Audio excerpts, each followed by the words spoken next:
मूर्तिजापूर येथील नगरपरिषद परिसरात लाखो रुपये खर्चून बांधण्यात आलेल्या लाल बहादूर शास्त्री उद्यानमध्ये मोठ्या प्रमाणात घाणीचे साम्राज्य पाहायला मिळत आहे। मूर्तिजापूर शहराची ओळख जगाच्या पाठीवर स्वच्छता दूत संत गाडगे महाराजांची कर्मभूमी म्हणून प्रसिद्ध आहे। नगरपरिषद कार्यालयाच्या परिसरात गाडगे महाराजांचा पुतळाही दर्शनी भागावर लावण्यात आलाय, तर आवर भिंतींवर पर्यावरण व स्वच्छता संदर्भात विविध प्रेरणादायी संदेश व चित्र काढण्यात आली आहेत। मात्र याच परिसरात असलेल्या लाल बहादूर शास्त्री उद्यानमध्ये ठिकठिकाणी थुंकल्याच्या पिचकाऱ्यांचे रंगबिरंगी पाऊल पाटांवर अथवा बाकड्याच्या आजूबाजूस चित्र पाहावयास मिळतात, तर झाडांच्या मुळाशी चक्क प्लास्टिकच्या बाटल्या, रेफर्स, गुटख्याच्या पुड्या, दारूच्या बाटल्या दिसत असल्याने नगरपरिषद प्रशासनाने यावर कितपत लक्ष आहे हे दिसून येत आहे। आमदार हरीश पिंपळे यांच्या विशेष पुढाकाराने प्राप्त विविध योजनेअंतर्गत 35 लक्षहून अधिक रुपये खर्चून गेल्या काहीच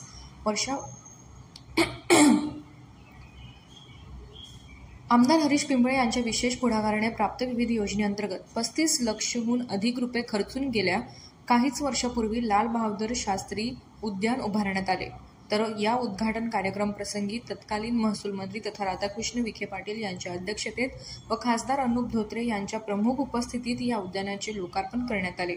मात्र अल्प कालावधीतच या उद्यानाचे नगरपरिषद प्रशासनाच्या दुर्लक्षपणामुळे तीनतेरा झाल्याचे दिसत आहे। एकीकडे नगरपरिषद प्रशासनाच्या वतीने स्वच्छतेचा संदेश द्यायचा व दुसरीकडे नगरपरिषद कार्यालयाच्या परिसरातच असला प्रकार म्हणजे नगरपरिषदेच्या दिव्याखालीच अंधार नव्हे का, अथवा ही गाडगेबाबांच्या तत्वांचे अवहेलना करणे नव्हे का, अशा विविध चर्चा शहरात रंगत आहेत। प्रतिनिधी श्याम वळसकर, जागर मराठी न्यूज, मूर्तिजापूर।